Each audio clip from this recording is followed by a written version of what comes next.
Good morning, students. Good morning, teacher. Biwan, তুমি 5 ভেজিটেবলছৰ নাম কোৱাচোন। Tomato, potato, grapes, brinjal, pumpkin, lettuce, carrot. Good, Biwan.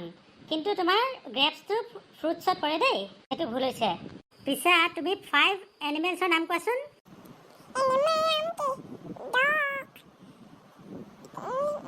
Dog, cow, pig, sheep, lion, horse, dog.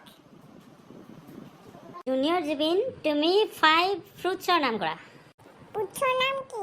Apple, mango, banana, আৰু strawberry, grapes, orange. Good হৈছে। তোমালোকে আৰু ভালকৈ পঢ়িবা দেই। নেক্সট কাইলৈ আকৌ কুৱেশ্যন সুধিম তোমালোকক দেই। Okay, ma'am.